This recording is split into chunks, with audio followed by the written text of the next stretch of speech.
good afternoon, I guess to some, good evening to most of you, and welcome to the Henry Schein Dental Academy webinar series. My name is Adam and I'll be your moderator. Tonight we're excited to welcome Dr. Sam Simos as our speaker as he discusses Class 2 restorations. At any point during the webinar, we certainly encourage your participation. If you have any questions, please feel free to type them into the Q&A section of your control panel and we'll answer them live at the end of the webinar. Henry Schein is not offering CE credit for viewing or attending this presentation live or on demand. And this webinar is sponsored by Dentsply Sirona. Dr. Simos, welcome, and the floor is yours. Thank you. It's great to be here. And let me just turn my camera on so you can all see me. Hello, everybody. I will tell you, it's been a nice weekend and a good day. We were all busy, and hopefully you all had a great day. I know I got off of my day, and I couldn't help but think that how much we're using technology in the office anymore. Today, our intraoral scanner was going nonstop. You know, the CT scanner was going nonstop. We were very, very busy.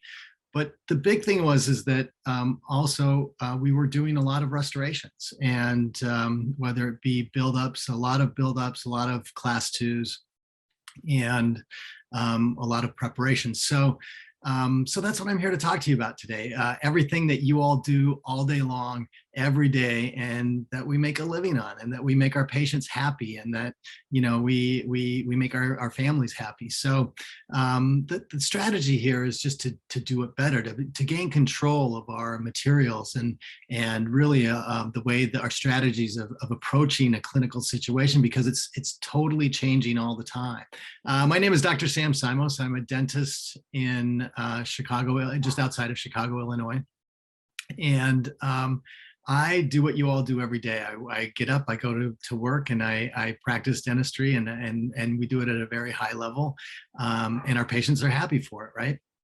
A lot like you all do. If you ever have to get a hold of me, you can follow me on Instagram. We post some pretty cool stuff sometimes when we have time to do it. But I'll also give my email afterwards. And anything that you see in the program is certainly feel free to reach out and ask questions or ask for anything you see here. You know, we like to think that class 2s are very easy, but they're not. Strategies have to go in, like shade matching, isolation. You know, what are you using? Cotton rolls, rubber dam, and then what do you use to adapt in the marginal proximal box? Do you use flowable? Do you use a bulk fill? How do you pick what you're using? And then, you know, to finish and polish, what systems do you use? We want it to be simple. We want it to be easy. We want it to be fast. And then how do you choose your bonding agent, and when do you use your bonding agent? There are so many different moving parts when we talk about life of composites versus amalgam. You know, our composites on average, according to the insurance companies out there, only last for about 4 to 6 years on average. And that's we've got to stop and take a look at that. Why is that happening? Is it just because of the material of the composite? I don't think so.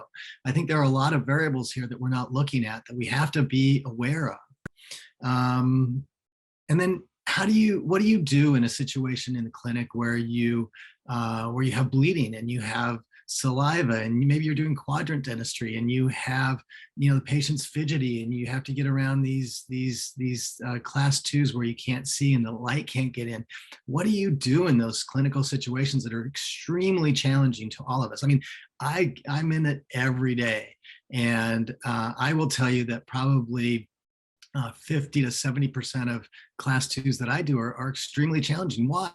Because we're replacing old amalgam, we're replacing old composites, and our proximal boxes are getting bigger, they're getting deeper. We have to control these situations. So if we're in a subgingival bloody situation, you know, you can't bond in that situation. You can't bond in a wet environment, but many dentists are choosing to do so. And so we have to kind of get a better strategy. And so my job tonight is to open your eyes. Look, you all know how to do dentistry out there. I'm confident that there are so many great dentists out there, and I'm confident that you know how to do it. The question is, what do you do when you get into a sticky situation clinically, chairside? What's your armamentarium out there like? And so we're going to talk a little bit about what I do and how we can maybe take control of some clinical situations and make it better. And then we're going to talk about a bunch of things. Let's move on. I think sometimes dentists choose to see only the top of the berg, and so I think we have to start from the bottom up sometimes, just so that we understand that everything builds on itself, right? If we forget about the adhesive and go ahead and put the composite in, we're skipping a few steps. It's going to be a little challenging a couple of months down the road. You might get some great mechanical retention, but it's not going to last very long, right? So we have to be careful with how we start and what we're looking at when we're talking about doing wonderful 5-star dentistry. So let's talk a little bit and get right into the weeds here. The categories of adhesives, and I don't want to bore you with this. We all know what's going on here, but what I want you to do is to understand what you're using in your office. We have total etches and etchments. And by the way, we have so many great materials out there, so many great manufacturers. I want to thank Dentsply Sirona for sponsoring me today. And they make some of the greatest products out there. And they manufacture some of the best materials out there. They're very forward thinking, and they're very aware of and intuitive of what the clinician needs. So I really enjoy working with Dentsply. But I will tell you, there's a myriad of materials out there. And so when I talk about different materials, I want you to see what you're using in your office. I want you just to think about it. Many dentists, when I talk to them, they don't really know what they're using. The assistants know more than they do. So when we review this, total etches, we just use an etch, right? We definitely have an etch component, and then there's a 2-bottle or a 1-bottle system. And so we call these 4th or 5th generation, or some people call them a 3-part or a 2-part. You see, everybody's got a different name for these things. So I don't want to confuse anybody when I start talking about some of these things. And then we have the Selfetch, and we have a 6th generation or a 2-part system where we've gotten rid of the etch or the conditioner, and we put it into the primer. And then we've got a 1-bottle system. And then you hear terms like universal for bonding for adhesive systems. And we'll talk a little bit about that and what that means, because there's no one definition for universal. Different manufacturers use it differently. And I'll tell you the way that my definition is, and that way we can maybe be on the same page and you know what to look for. But I will tell you that in today's dentistry, where we're doing, more quadrant dentistry, or we're doing deeper fillings, and we really have to move a little quicker in our workflows.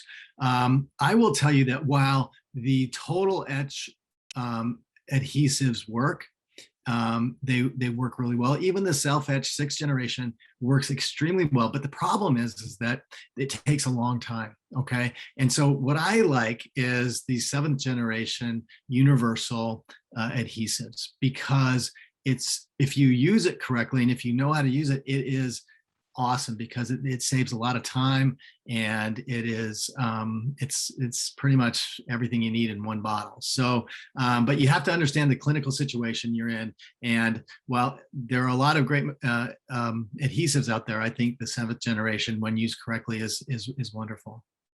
Okay, so what is it about an adhesive? And I'm just going to go a little bit back here, and I'm going to go to the basics, because I think when we start talking about getting a lot of people together and talking about adhesion, I want to just get the basics. Understand that adhesion is just an exchange process where minerals are removed from the tooth through etching, and then it's replaced by a resin monomer.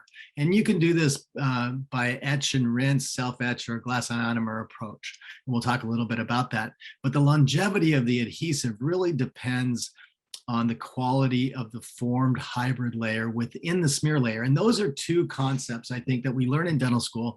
And yeah, we read about and we think about sometimes, but we really don't think about it when our assistants are holding the light over the restoration or over the preparation, or we really don't think about it when we're just kind of slathering on the adhesive. I think we have to sit back and we have to understand that what we're doing in this step of adhesion really, really matters. So let's talk about the smear layer. It's the top part of the dentin. And what is a smear layer? Well, it's a freshly cut surface debris. So there might be some diamond from your burr. There might be some tooth particle. There might be some amalgam in there. It's just everything that lays on top of this surface of the dentin when you're done. Some people call it a biologic band-aid because it covers up the top part of the dentin. Now, it does limit bond strength and it's porous, but it reduces fluid flow from the underlying dentin. So that's basically the smear layer. But let's look at it a little bit closer. Smear layers we've treated differently over history, and I've been doing this for a number of years. And when I got out of dental school, if we put conditioner or phosphoric acid on dentin, it was like we were doing brain surgery. You'd get kicked out of the clinic, and so we have to understand that we're coming from a glass ionomer, which is just the early adhesives. They modified or they attached it. We didn't touch the dentin when we used the glass ionomer approach. And then the etch and rinse or total etch. Well, that was a totally different, totally different paradigm shift where we removed it. We just got rid of that smear layer, okay? And now with the current Selfetch or the universal, we incorporate that smear layer and we use it quite to our advantage, okay? And so we'll talk a little bit about that. And so let's just take a little bit of a closer look. If we look down here at the dentin, and then the hybrid layer sits on top, and you've got the adhesive resin with the composite material on top. Let's talk about that and think about what happens. Well, the bonding agent penetrates into these vacancies to fill these paratubular dentin voids, okay? And then the hybridization relies on moisture. This part relies on moisture. You have to have those collagen dentin fibers upright, right? So you want to have moisture in, but what else does it rely on? What else is this hybrid layer, this thing that we're relying on for our adhesive resin to form?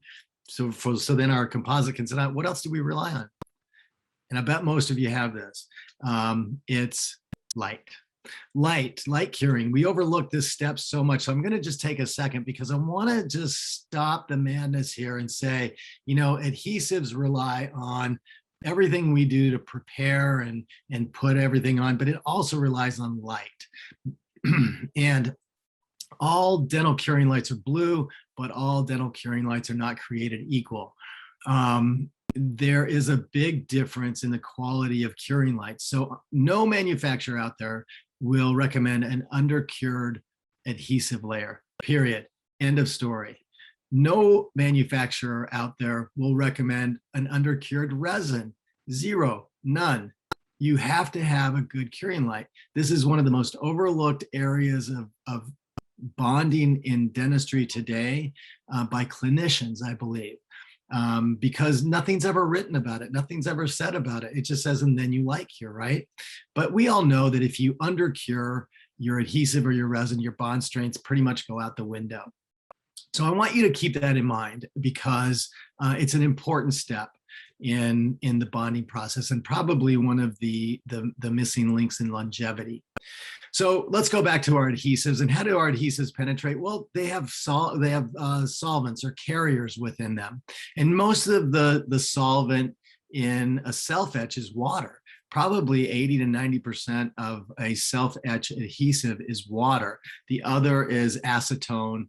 In prime and bonded Lex situation is acetone, but it could be ethanol. In total etch, they're depending on ethanol and acetone totally to carry that to penetrate that adhesive to penetrate. Very little water in a total etch, and therein lies the problem with the total etch when we're talking about drying and wet dentin. You see, the efficiency of the adhesive is in the diffusion. So when we're talking about the total etch, what happens is that you need to efficient diffusion happens when you dry the dental surface and then you replace that with a resin monitor. But the problem is that you're competing with water, right? Because you can't dry everything out. So I have this little picture of a beach, not no, well, I do love to go to a beach, but I have the picture here because you don't want it too dry. You don't want that dentin to be too dry, and you don't want it to be too wet because then everything goes out the window. You just kind of want it to be moist, and that's really hard when you're doing quadrant dentistry. When you're doing even one hard to reach class 2 or easy to reach class 2, it's hard to say, well, what is that perfect wetness or moistness that you need? And so we don't want to compete for space. So that's why I've kind of gotten away from total etch or etch and rinse adhesives. So when we look at the efficiency of Selfetch, well, we've got conditioning and infiltration of the resin happening simultaneously.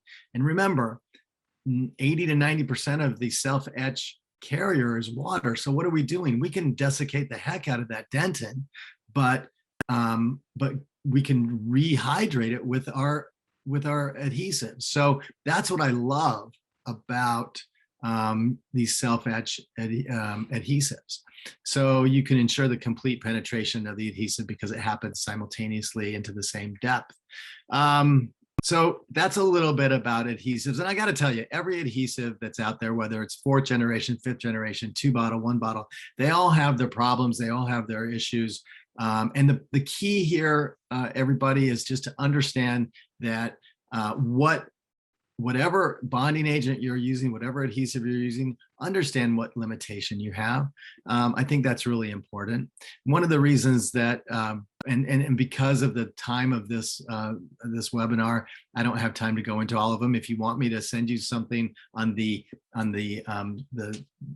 disadvantages of all different adhesives, I'll be happy to do it. I have a great chart of them. But the Prime and Bond Elect, one of my go-to adhesives, the reason I use it is because it's a 7th generation self-etch. It's got that acetone and water carrier, no sensitivity. It's a fantastic, easy to use adhesive, acetone and water carrier, easy to use, can be used in all etch techniques, whether it be selective or total etch. It's consistently high bond strength. And this is what makes a 7th generation universal, is that you can use it in both selective and total etch. That's my definition of a universal adhesive. So one of my strategies in approaching a difficult or any clinical situation is to understand my adhesive. And in this case, in this case, it's pretty easy to understand. Now, the other thing is that you want to make sure that whatever adhesive you're using, that it's compatible with a dual self-cure core buildup cement materials. I don't know if anybody has ever done this. I know I have, so I'm going to raise my hand first. If you've ever put in a post and put in your buildup, and then you go back and you take your temporary off, and your post and your buildup comes right out with your temporary, and that makes for a kind of a long appointment because your adhesive wasn't compatible with your dual cure or self-cure core buildup material. That's plain and simple why it happened. It didn't happen because you didn't know how to adhere. It happened because of the compatibility issue.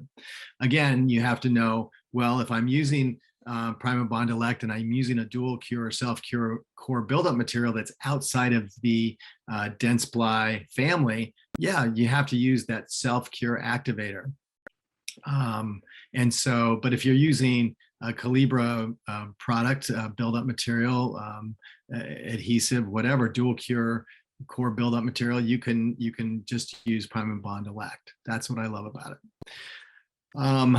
But regardless, you can use it with any resin, and it comes in different. It comes in a single-use dispense or single bottles. Let's move into so adhesion. If you have any questions, then let me know, and I'd be happy to answer it right away. We've got plenty of time. What about a selective enamel only etch system? Yeah, you know what? Amy asked this. I think The selective etch, I'll use I think I go through this in this course, where I'll go through a selective etch and I'll use it quite frequently with the 7th generation. Actually, I'll use it all the time with the 7th generation universal adhesive. So yeah, selective etch is awesome. And I hope I haven't confused anybody with that, but if I have, just ask, because it's supposed to be easy. And again, with the adhesive of prime and bond elect, it really does make it very easy. Bulk filling. It's funny, when I lecture before COVID, when I was lecturing live, I would ask the audience how many people use bulk fill, and you know what? I would get about a few hands popping up, and it would always surprise me why more people aren't using bulk fill materials to, one, speed up the process, but two, improve the process of a class 2. What do I mean by that? Well, what do we need to look for in a class 2?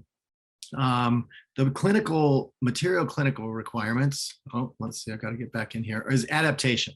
We need that cavo surface margin to be adapted to, and sorry, my red line just disappeared, but we also need that depth of cure, right? So we want to make sure that everything flows in and gets into every nook and cranny, and then that we have this depth of cure. And a lot of people think that a bulk fill is counterintuitive to depth of cure, and it's not. This is what these materials are made for depth of cure.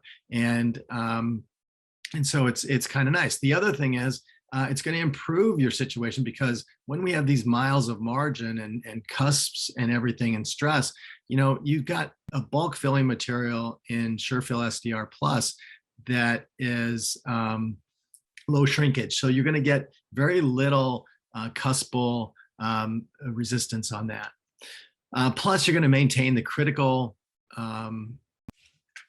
the clinical qualities of a posterior composite why can't I do this? In compressive strength and in wear strength. So because SureFill SDR Plus is a flowable that you will fill to 4 millimeters, and then you'll put a cap on it. Now there are other, why the heck? Okay, so the strategies to improve the class 2 is a bulk fill. So that's the bulk fill story, right? That's why we use a bulk fill. But I'm going to show you 2 cool bulk fill materials here that you can use every day, all day long. I used both of these materials probably 15 times today, and it just makes your life so much easier.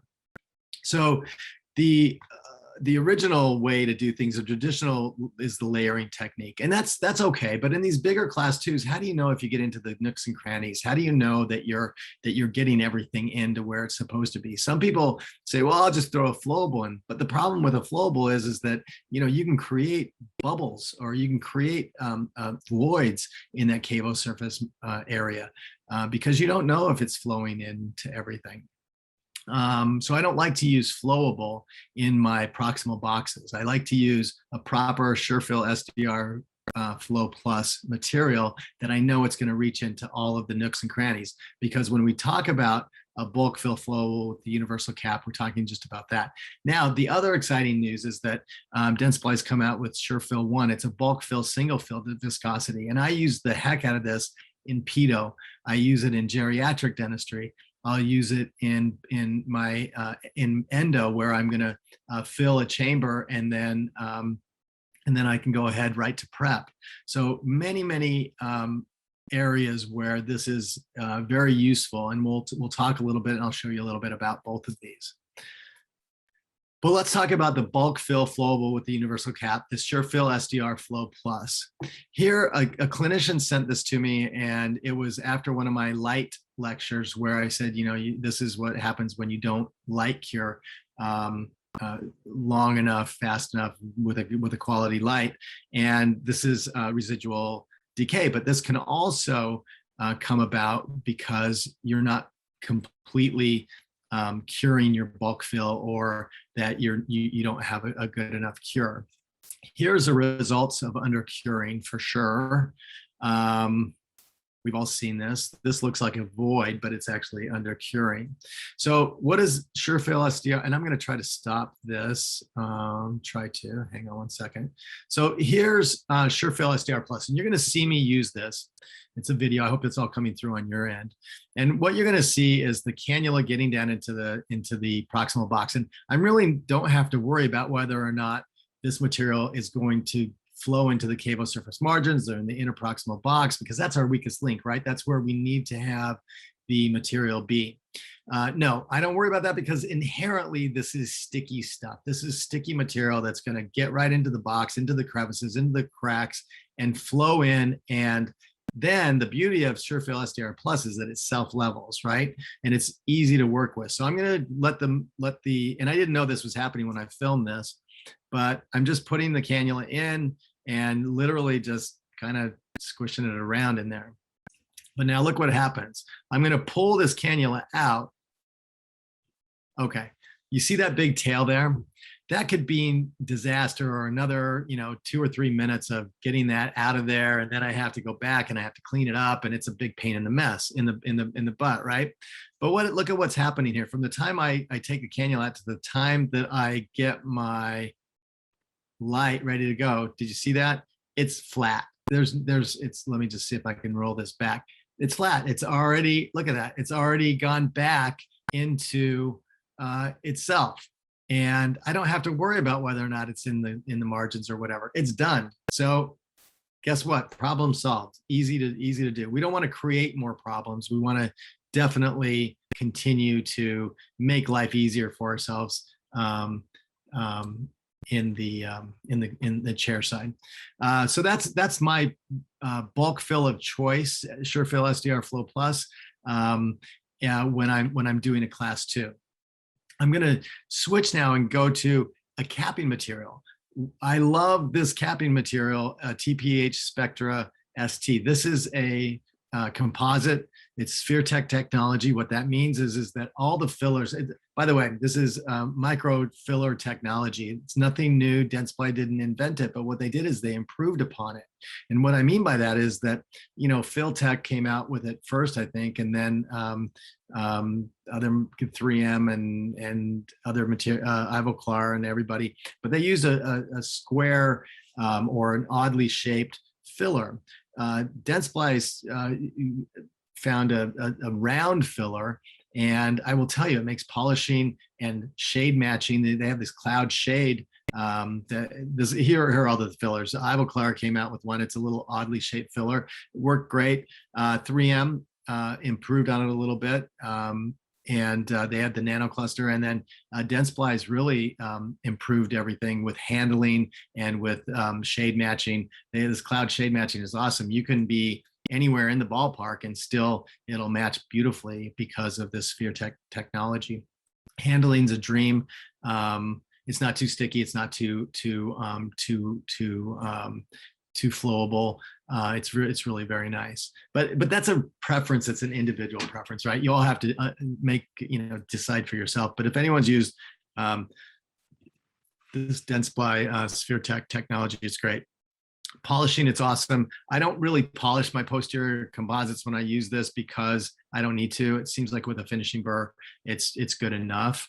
And it's beautiful. Here's the shade technology, the cloud shade technology, where you can be in the A1, B1, or C1 with just A1. And so you can minimize the amount of material you need on your shelves by just having these 4 or 5 shades. And quite frankly, I will be in this, I use this 90% of the time, A1 and A2, 90% of the time. So it's a very easy material to use, and you don't even have to think about it. And that's what I want to do in a busy practice. You just want to, point and shoot and know that you're doing a great job with it. All right, so that's how I use the bulk fill flowable with a universal cap. The next thing I'm going to introduce you to is the bulk fill single viscosity.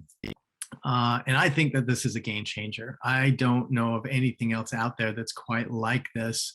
And so let's go through it. What clinical situation would you consider not using a traditional bulk fill? Well, it could be in those difficult to isolate situations, the subgingival proximal box where you have blood and oral fluid, the circular fluid that you can't get rid of. And you know that the weakest link is that interproximal box, right? You know that it's very difficult to cure or to bond in a wet environment. It's impossible.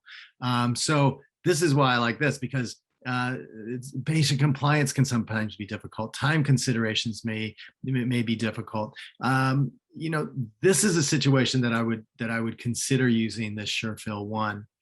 Why? Well, it's plug and play. What are our options? We could use amalgam. We could use a glass ionomer, or we could use a composite when we get to the situation. Well, the great thing about amalgam was it was plug and play. You didn't have to think about it. It was clinically forgiven. We could put it in underwater and it would be fine.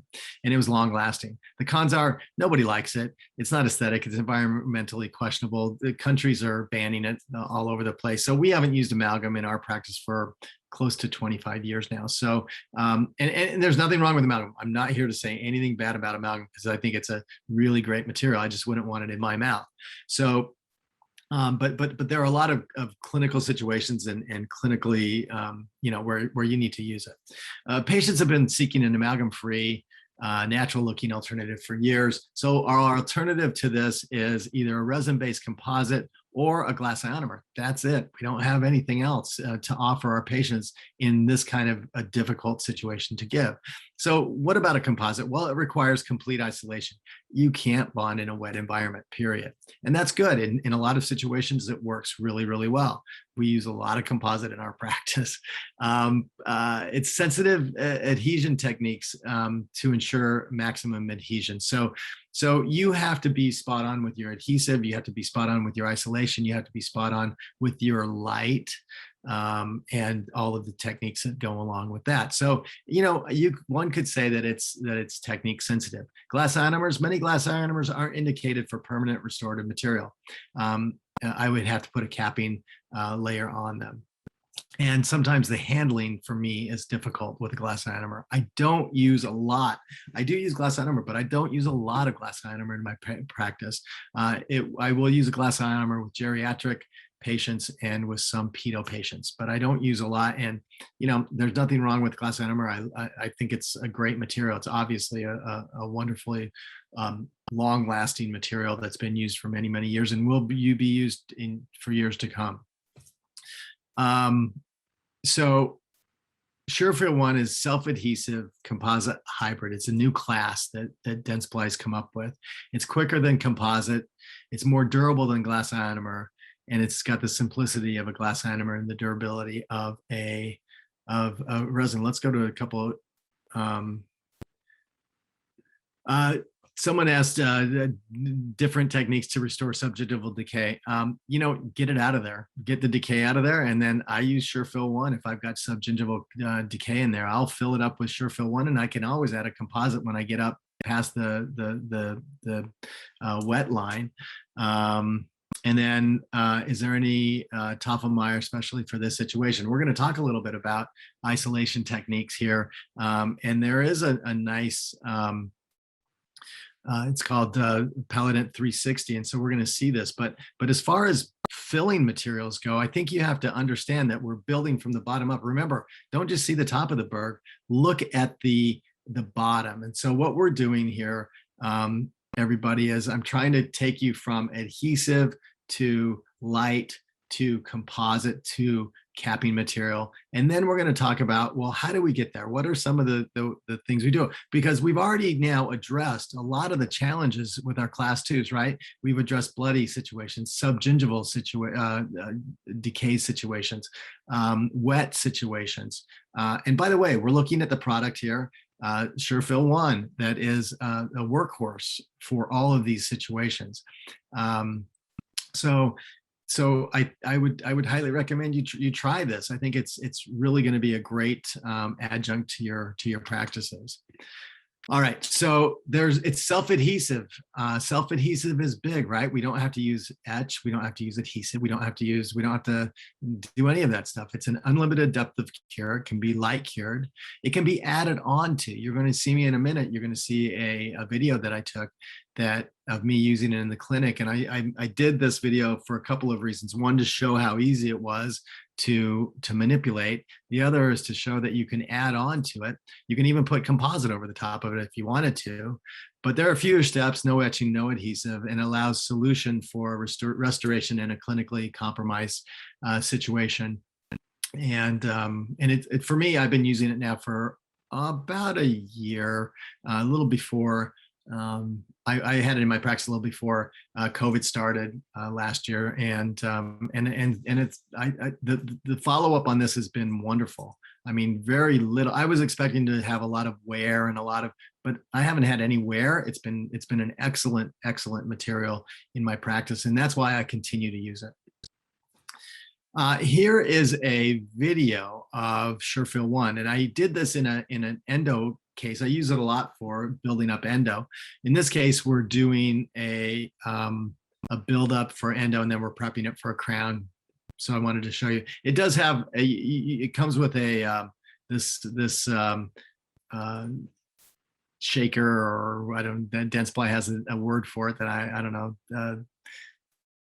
But you have to definitely put it in the shaker. Now you go ahead and you put it right down into the proximal box. And now I'm going to lift it out of there, and I'm just going to play around with it just to show you that it's not sticky. It is adaptable. It's very easy to use. You have to deal with working time a little bit. But I wanted to show you that you can push it down. You don't need to, though. This will adapt to the interproximal box if you put it down in there. But you can sculpt it now. And there is it will dry, so you have to, there's a little bit of a working time there. I think it's got a couple of minute working time, but I'm just showing you that I can sculpt it here. I would never do this. This is going to be all cut down for a crown, but I'm cutting this down for a crown because I wanted to show you that the base of this is awesome. You don't have to worry about having voids or anything like that. So there's the basic fill. We're going to go ahead and now light cure it. Now, again, I would never do this. This is demonstration because this tooth's going to be made into a crown prep. But I'm going to show you that you can polish it and you can finish it if you wanted to, and you can leave it like that. But we were planning on doing a crown. So we're going to take out and you can have a really nice contact here. We're using Paladin plus matrix system here. And again, you can finish this and do whatever you want with it. Again, I'm just using this for demonstration. And again, this is buildup. Now, would I use this for core buildup material? Sure, absolutely. I don't typically, but I could. Is there any indication for not using it for core material? Sure. If I wanted, I just prefer a resin core material because usually it's a dry area. Now, I wanted to show you this because look at the prep. There's no void. It's not. It shows a wonderful buildup. And so I won't use it too much for core. I can use it for core if I have a difficult situation, but I like resin, dual cure resin for my cores and for my posts. There's no indication for not using it that way. I just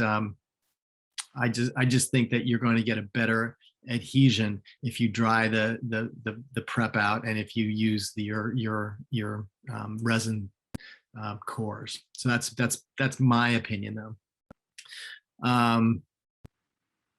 So yeah, this is a let's see if okay. So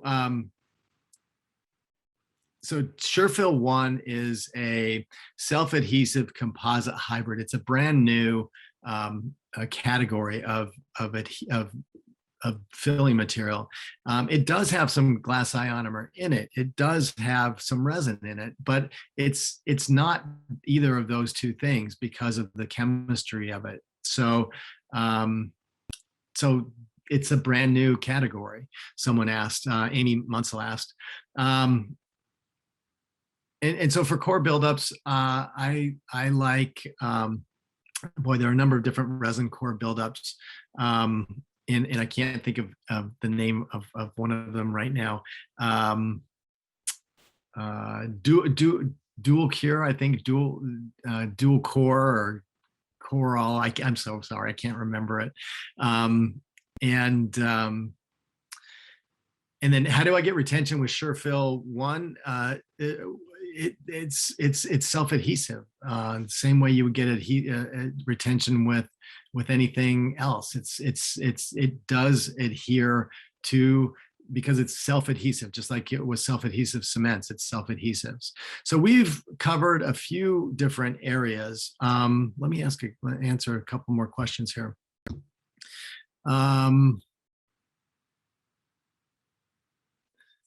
Core flow, I think that's what it is. Dentsply has a great core buildup material, and they've just rebranded and improved it, but it's core flow, I believe it is.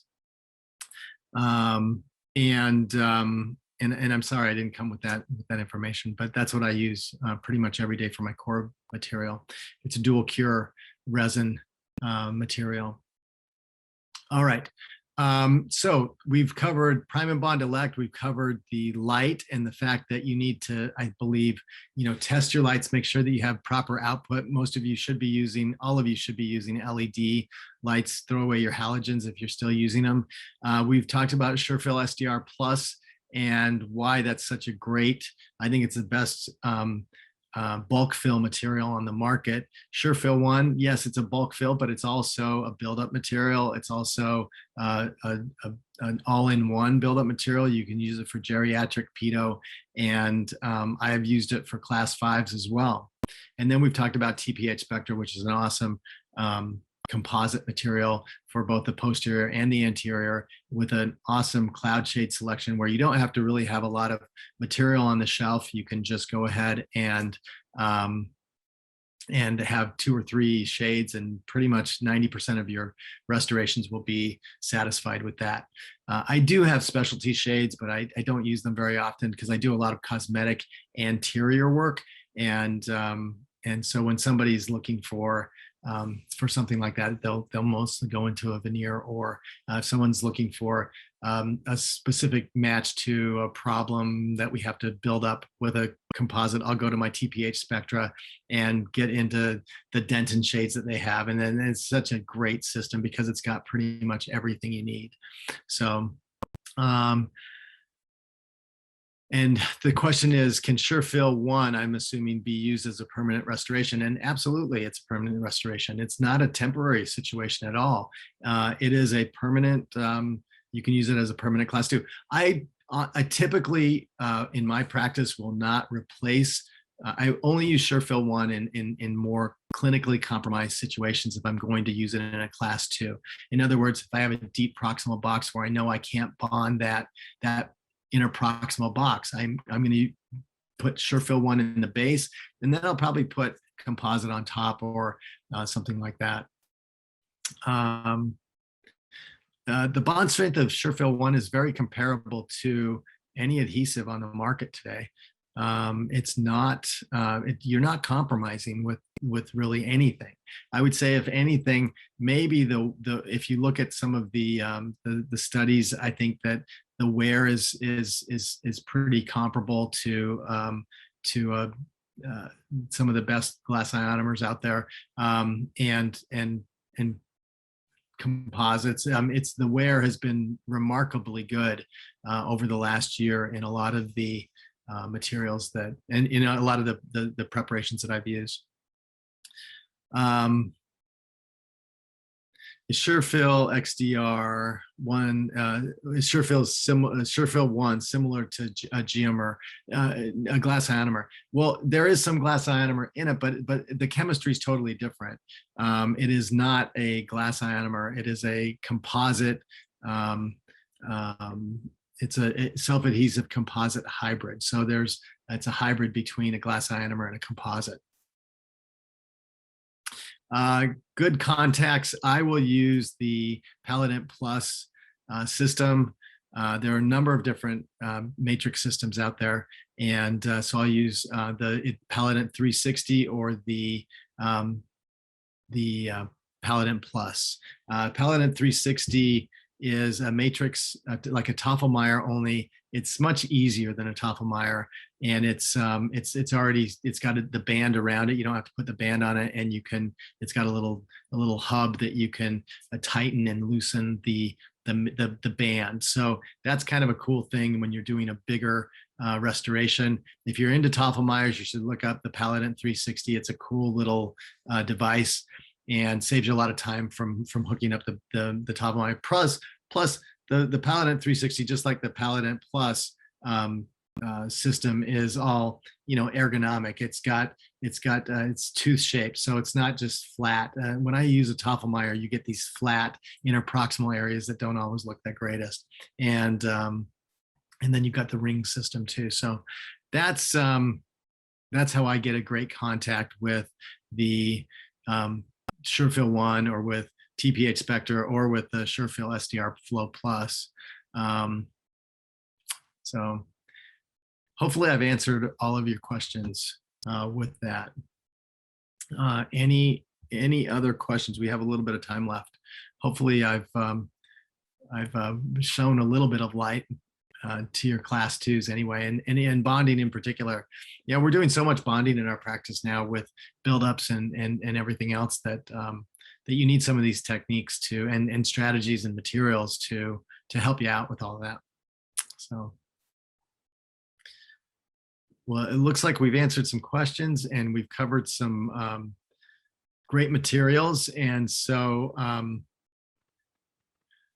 there's another question that just came up. Do I have any tips for placing the Paladin 360? Yeah, there are a number of cool little tips that I've come up with where you can pre-wedge if you're having trouble getting the 360 in, I'll pre-wedge and then I'll put the 360 in one side or the other, and I'll start it, and then I'll tighten it a bit, and that will just sink. The matrix band will sink right down on the tooth. So pre-wedging is a great way to go. I can also, sometimes I'll get my composite instrument, the flat end of my composite instrument, and I'll just kind of wedge in between and then pop it in. And so those are the main ways that I do it. But pre-wedging is a pretty cool way to go. So does the SureFill 1 have enough push to close the contact? And no, it's not like an amalgam. You have to use a Paladin Plus. You have to use a sectional matrix system, I believe, or the Paladin 360 to close that contact. And that's what I love. Another thing I love about Dentsply is they've got the solution from start to finish. So it is a really great question. Willie, can you push that into the contact? You cannot. It is a soft material that doesn't have any memory, right? So it will just push back. Really, wedging tips for the sectional matrix. I will tell you the biggest problem, and this was not meant to be a matrix webinar, but because you're asking, I'll let you know. My biggest challenges with the sectional matrix system is that sometimes that wedge doesn't quite push the band against the proximal box. I don't know if anybody has ever had that issue. I have. What I'll do is I'll take some Teflon tape and I'll wrap it around the wedge, and so it'll make the wedge a little bit thicker and bigger. There's still flex in there, and then I'll go ahead and I'll put that wedge in with the Teflon tape wrapped around it, and it works like a dream because it not only seals that area, but it also pushes my band against the interproximal box. It's pretty cool. Another thing I like to do is sometimes I'll use two wedges coming from different sides. So sometimes I'll use it coming from the buccal and the lingual, and then I'll always put my matrix band in first and then put my ring around the matrix band. And there are different matrix rings out there. And I don't know if any of you have ever tried this, but sometimes I'll use the Paladin Plus matrix band with another type of matrix ring on top, just because it's a little bit stronger or it's in a different area and I have to, catch the tooth a little differently. So mixing and matching these products are not a bad way to go. A capping material, I'll use it just like I use. So if I'm using SureFill SureFill 1 in the box, and then I want to use a capping material, well, I just add it. You can add composite right to the SureFill 1. SureFill SDR Flow Plus, you can add it right to, you can add composite, that capping layer, right to that composite. You don't need to re-etch, you don't need to re-adhere, you don't need to do any of that stuff. You just put it on and you're good to go. I use the plastic wedges. I like the Paladin Plus wedges because it's kind to that interproximal, the interproximal papilla. So that's what I use. I don't really need the strength of a wedge. And a lot of times I find that if I over wedge the tooth and try to push the teeth apart, then it will super erupt the tooth. And I've read studies on this, and it's actually true. If you try to push it apart with a wedge, you can actually super erupt the tooth while that tooth is, so your occlusion will be really, really high. So what I'll do is I'll use the matrix ring that Paladin Plus has, and I think you get an ample amount of separation of the tooth with your matrix ring. So that's the way that I use all of that. And you know what, I guess I should have put in a little bit of a matrix situation with this, but hopefully your questions have all been awesome, by the way. Very, very good. So listen, if there's anything else, I'm going to give you my email and my Instagram, and I hope to hear from you. If you have any questions, I'm happy to answer anything. Happy to give you any materials or other materials that you may be looking for that maybe I can supply. So it was a real pleasure being with you tonight. And let me see if there's any more questions. Hang on. I know there was one in the chat asking which camera you use for intraoral videos.